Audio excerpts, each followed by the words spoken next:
Yes, so hello everyone, Hitesh here and today we're gonna talk about the latest released movie called The Platform 2। इसका first part मैंने आज से करीब एक हफ्ता पहले ऑलरेडी एक्सप्लेन करके चैनल पर अपलोड कर दिया था। हालांकि इस वाले पार्ट के अंदर थोड़ी सी गालियां ज्यादा बक दी थी, तो इस बार ध्यान रखूंगा कि अपने इमोशंस को कंट्रोल करूं। So now without wasting any time चलिए डायरेक्टली आते हैं इस कहानी की मेन स्टोरी लाइन की तरफ, जिसकी शुरुआत में हम कुछ बच्चों को एक जेल में आपस में एक दूसरे के साथ खेलता देख पाते हैं। जिसके बाद में सीन शिफ्ट होता है वीएस फैसिलिटीज में, जहां पर अलग अलग लोगों का इंटरव्यूज चल रहा था। कोई अपने करियर में पेंटर था, तो कोई माफिया का डॉन, तो कोई डॉक्टर, इसी के साथ कोई बहुत बड़ा आर्टिस्ट। मगर इन सभी की कमजोरी थी, हर किसी ने अपनी लाइफ में कोई ना कोई जुर्म किया था और इस जुर्म से छुटकारा पाने के लिए इनके पास में दो रास्ते थे। या तो जेल में जाकर के अपनी सजा काटो, या फिर इस असाइलम में, या फिर कहें कि स्पेशल फैसिलिटी के अंदर दिया गया समय काटो। हर किसी के लिए अलग अलग डिफर करता था, किसी के लिए 6 महीने, किसी के लिए साल भर, तो किसी के लिए 2 साल। और इन सभी से पूछा जाता है कि आपको खाने में क्या ज्यादा पसंद है। तो ये लोग जब अपनी अपनी फेवरेट डिशेस बताते हैं, तो काउंटर लेडी का कहना था कि जो डिशेस आप हमें बता रहे हैं वही आपको खाने के लिए मिलेगा। And then scene directly shift होता है प्लेटफॉर्म पर, जहां पर हम लेवल 24 को देख पाते हैं, यानी कि इस बड़े से गड्ढे का 24वां माला। इस वक्त यहाँ पर 2 लोग मौजूद थे, पेरम्पुआन और ज़ेमियांथिन। इन दोनों लोगों ने भी बाकियों की तरह अपना फेवरेट खाना इनको बताया था। जहां पर पेरम्पुआन को चिकन कटलेट्स पसंद थे, वहीं पर ज़ेमियांथिन को पसंद था चीज पिज़्ज़ा। मगर इस बार जो उनका खाना आया था उसके पिज़्ज़ा में से चीज गायब था,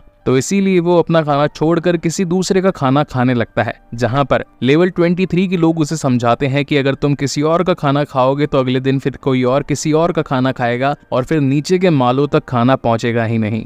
हमारे मास्टर ने ये रूल्स बनाए थे कि जिसको जो पसंद है, जिसने जो डिमांड करी है, सिर्फ उसे वही खाना मिले। और अब कहीं रूल्स टूट ना जाए, इसी वजह से पेरम्पुआन कहती है कि तुम मेरे खाने में से थोड़ा खा लो। अब यहाँ पर उसको खाने के बाद थोड़ी शांति आ जाती है और वो अपना ये रूल नहीं तोड़ता, यानी कि किसी और का खाना ना खाकर उसे उसका खाना पहुंचा देता है। एंड देन सीन शिफ्ट होता है रात में, जहां पर हम देख पाते हैं कि पेरम्पुआन, जो कि यहाँ पर पुरानी थी, ऑलमोस्ट 3-4 महीने काट चुकी थी, जहां पर वो ज़ेमियांथिन को बताने लगती है कि देखो तुम यहाँ पर नए हो, इसलिए तुम्हें यहाँ के कानून बता देती हूँ। ये कोई स्पेशल फैसिलिटी नहीं बल्कि ये एक जेल है और यहाँ पर हर महीने किसी को भी कोई भी फ्लोर शिफ्ट किया जा सकता है। यानी कि क्या पता आज हम 24वें पर हैं तो कल न जाने 100 या फिर 100 के आगे भी फ्लोर्स पर हो सकते हैं जहां पर खाने का नामो निशान नहीं है। ऊपर से खाना सिर्फ एक ही बार आता है और वो भी ऊपर से नीचे की तरफ आता है। और रात को जब सारा खाना वगैरह खत्म हो जाता है तो ये प्लेटफॉर्म बिल्कुल नीचे से, जहां पर 333वां फ्लोर है, उससे डायरेक्टली ऊपर की तरफ आता है। इसीलिए रेड लाइट होने पर कभी भी प्लेटफॉर्म की सतह के पास में मत जाना। अब यहाँ पर हमें इनका पास्ट भी दिखाया जाता है, जहाँ पर ज़ेमियांथिन का बताना था कि एक बार उसे जब बहुत ज्यादा गुस्सा आया था तो उसने अपने परिवार को आग से जलाने की कोशिश करी थी और इस बार भी अगर उसे पिज़्ज़ा नहीं मिला तो वो बहुत ज्यादा गुस्सा हो जाएगा। अब ऐसे करके दिन निकलने लगते हैं। ऊपर से 21वें फ्लोर पे कोई बंदा था जो कि ज़ेमियांथिन के पिज़्ज़े की चीज खा चुका था। अब यहाँ पर ये जितने भी लोग थे, इन सभी ने मिलकर के प्लान बना लिया था कि ऊपर से ऊपर बात को फैलाएंगे और 21वें फ्लोर के बंदे को सजा देने के लिए उसे बिल्कुल नीचे, यानी कि 333वें फ्लोर पर लेकर जाएंगे।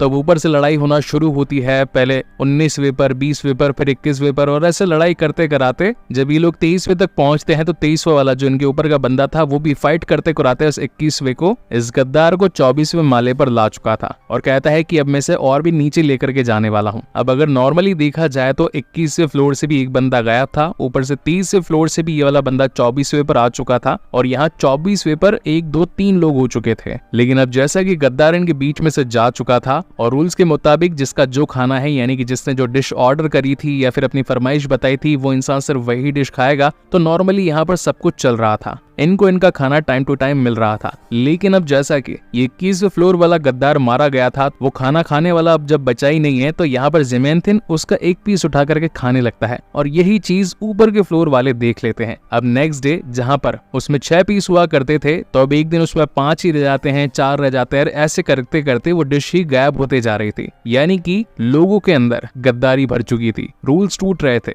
और ऐसा करते करते पूरा महीना निकल जाता है। एंड देन जब आखिरी दिन था तो यहाँ पर रेड लाइट हो जाती है। यहाँ पर एनेस्थीसिया गैस छोड़ी जाने वाली थी, जहाँ पर ये दोनों ही कहते हैं कि ये महीना हमारा बहुत अच्छा बीता, न जाने अगले दिन हमारी शुरुआत कहाँ पर होगी। तो उससे पहले क्यों ना हम एक दूसरे को जान ले। जिस पर पेरम्पुआन का कहना था कि वो एक पेशे से आर्टिस्ट है, पेंटर थी वो अपने टाइम में, समाज की कड़वी सच्चाई को अपनी पेंटिंग्स में उतारा करती थी, पर उसे देखकर एक बच्चे ने खुदकुशी कर ली और यही रीजन था कि वो अपने आप को कभी भुला नहीं पाई थी। और अब वो इस फैसिलिटी फैसिलिटी में आकर के अपनी सजा काटना चाहती थी। एंड देन जैसे यहाँ पर गैस छोड़ी जाती है तो ये लोग बेहोश हो जाते हैं और जब नेक्स्ट डे इनकी आंख खुलती है तो ये अपने आप को 180वें माले पर पाते हैं। ये वो माला था जहाँ पर खाने में चिकन तो क्या, चिकन की हड्डियां तक नहीं मिलती थी। तो अब ये लोग समझ चुके थे कि इनका अब पूरे महीने कुछ भी नहीं हो सकता। और अब जैसा कि ये जेल ही ऐसी थी जहाँ पर 2-3 दिनों तक खाना न मिलने के बाद में इंसानों का दिमाग खराब हो जाया करता था। वो अजीब अजीब सी बातें किया करते थे, एक दूसरे से ही लड़ते थे और कभी ना कभी सोचते थे कि क्यों ना इंसान का मांस खाकर ही, यानी कि अपने पार्टनर को ही जान से मारकर खाकर पेट भर लिया जाए और ये महीना कैसे तैसे निकाल लिया जाए। मगर ये दोनों जानते थे कि ये रूल्स के खिलाफ है। अब यहाँ पर इनके बीच में और बातचीत होती है जहाँ पर हमें पता चलता है कि ज़मयंथिन जो कि पेशे से एक मैथमेटिशियन था और वो हमेशा कहा करता था कि -1 का स्क्वायर अगर सॉल्व किया जाए तो एक इमेजिनरी नंबर आएगा। यानी कि ये बात भगवान जैसी है। आज तक किसी ने भगवान को देखा तो नहीं है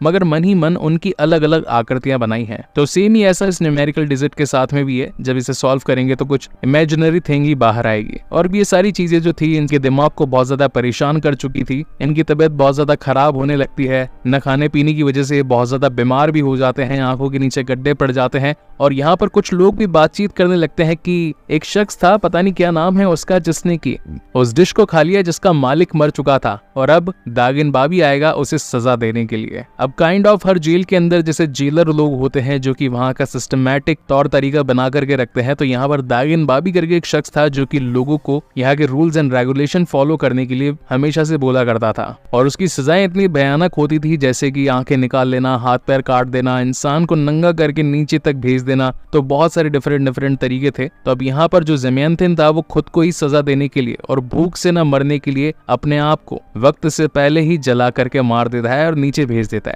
अब यहाँ पर 333वें फ्लोर से भी नीचे बहुत सारे लोग होते हैं जो कि उसे देख रहे थे। अब इनका क्या राज है वो मैं इस कहानी के एंड में बताऊंगा। खैर एक्सप्लेनेशन के लिए बहुत सारी चीजें जो एंड में बचेगी, तो उन चीजों का वेट कीजिएगा। अब ऐसा करते करते पूरे 30 दिन निकल जाते हैं और यहाँ पर अब फ्लोर चेंज हो चुका होता है और हम देख पाते हैं 8वें फ्लोर को, यानी कि बहुत ज्यादा ऊपर होता है ये प्लेटफॉर्म। खाना भी खाने को उनको ज्यादा मिलता है। और अब जैसा कि पेरम्पुआन का पार्टनर मारा जा चुका था तो अब उसके लिए एक दूसरी पार्टनर आ चुकी थी। इसका नाम होता है साबत और इसका एक हाथ कटा हुआ होता है। और अब जैसा कि हर कोई इस फैसिलिटी में जब आता है तो उसे एक चीज लाने की परमिशन होती है, तो वह इस बार अपने साथ में एक तकिया लेकर के आई थी। देन खाना खाने का टाइम आता है। ये लोग अच्छी चीजें खाते हैं क्योंकि फ्लोर पर बहुत ही कम वेस्टेज हुआ खाना मिलता है, यानी कि ऑलमोस्ट सारी चीजें नई नवेली पड़ी होती है। मगर जैसा कि रूल्स है कि आप सिर्फ अपने ही पार्टी का खाना खाएंगे और बाकियों का खाना छोड़ देंगे ताकि उनको खाना मिल सके। तो ये जो साहबत थी उसने प्लम्स यानी कि बैर चुने थे, तो वो सिर्फ हमेशा वही खाया करती थी। और इतने टाइम से ये जो नीचे मरे हुए लोग थे जिनका खाना वेस्ट हो रहा था, जिसे वो ठीक से खा भी नहीं पा रही थी, और इनका ये रूल था कि जो इंसान मर गया है उस खाने को कचरे के डब्बे में डाल दिया जाए, कोई और उस खाने को नहीं खाएगा। तो हर बार यही रूल्स वगैरह चलते रहते थे जिससे इनका मन डाइवर्ट हो जाता है। और अब ये लोग डिसाइड करते हैं कि हम भी जिस तरीके से दागिन बाबी की टीम है वो अपने खास लोगों को यानी कि फॉलोवर्स को बुला करके बेगुनाहों को सजा देने का कार्यक्रम करता है, तो हम भी अपनी टीम बनाएंगे और फिर दागिन बाबी से लड़ेंगे और फिर जिसको जो खाना है वो खाएगा। कम से कम चीजें जो कचरे के डब्बे में जा रही है उससे लोगों का पेट तो भरे। एंड देन ये लोग अपनी टीम अप करके पलंग को तोड़ करके उसके सरिये का हथियार वगैरह बना करके नीचे पहुंच जाते हैं अलग अलग फ्लोर्स पर। बाकी लोगों को अपने साथ में मिलाने लगते हैं, कहते हैं कि जो हमारे साथ होगा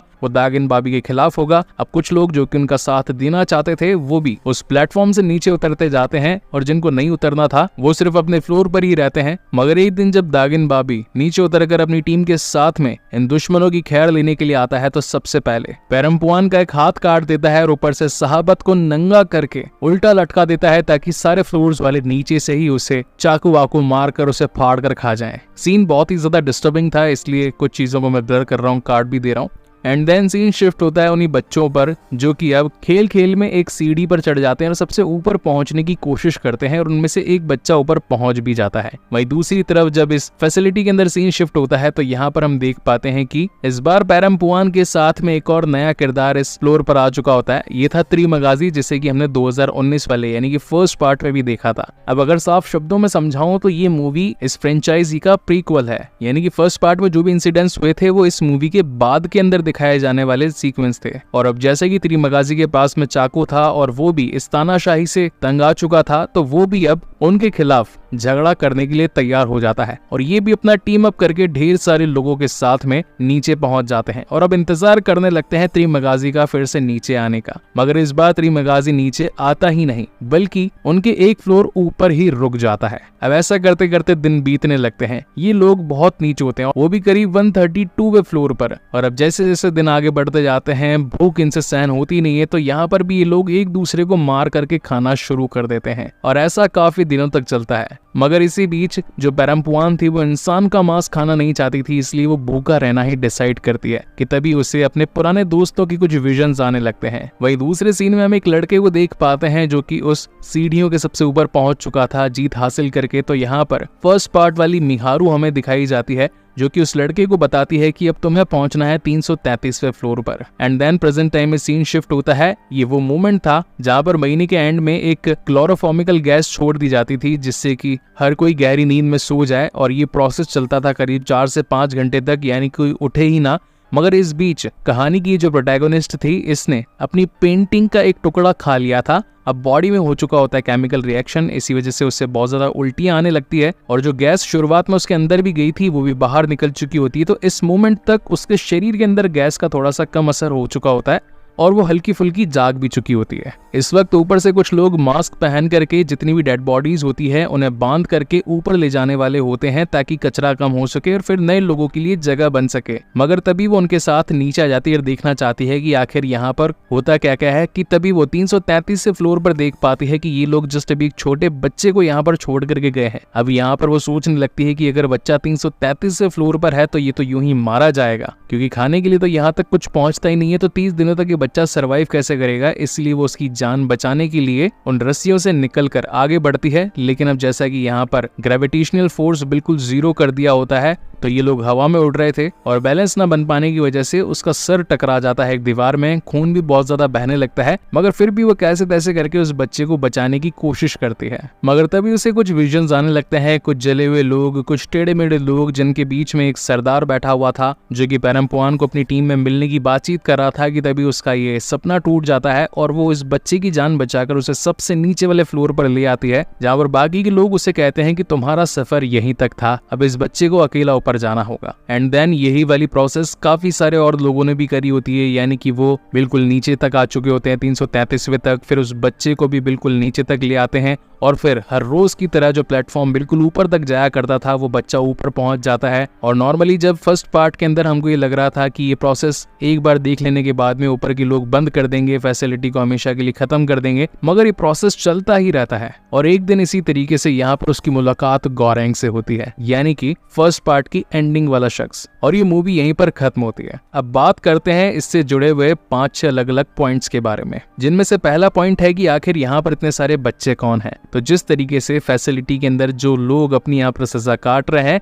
तो ये बच्चे भी इन्हीं लोगों के हैं जो कि यहाँ पर अपने माता पिता या फिर भाई बहन की तरह सजा काट रहे हैं। दूसरा क्वेश्चन ये था कि आखिर गोरैंग इस मूवी के एंड में आकर के पैरम्पुआन के गले क्यों लग जाता है और उसे जानता कैसे था। तो बेसिकली मूवी की शुरुआत में ही बता दिया गया था कि पैरम्पुआन जो कि एक पेंटर थी, उसकी पेंटिंग को देख करके एक बच्चा मारा गया था और गोरैंग वही शख्स था जिसका बच्चा मारा गया था। और वो इस जेल के अंदर कोई कॉलेज की डिग्री पाने नहीं बल्कि उस पेंटर यानी कि पैरम्पुआन से मिलने के लिए ही आया था। मगर इतनी सारी मुसीबतों का सामना देखकर और इस फ्लोर पर मतलब कि 333वें पर आकर के जब उसे पता चला कि जो चीज मैंने करी, यानी कि एक बच्चे को एक सिंबल की तरह ऊपर भेजा, वैसी ही चीज पैरम्पुआन ने भी करी, इसी वजह से वो उसके गले लग जाता है। तीसरी चीज कि आखिर इतना नीचे मतलब 333वें के भी नीचे ये लोग सरवाइव कैसे कर रहे हैं, जिंदा कैसे हैं। तो सच्चाई ये है कि सबसे ज्यादा ग्राउंड फ्लोर पर जो लोग हैं ये जिंदा है ही नहीं, ये सिर्फ मौतें हैं, लाशें हैं, या फिर कहें कि हेल्यूसिनेशन है। एक तरीके से नर्क है ये जगह जहाँ पर लोग मरने के बाद पहुंचे होते हैं। और ये रीजन था कि वो जो शख्स जो कि अपने आप को इस नर्क का राजा बताता है, जिसकी टीम के अंदर 11 लोग मौजूद थे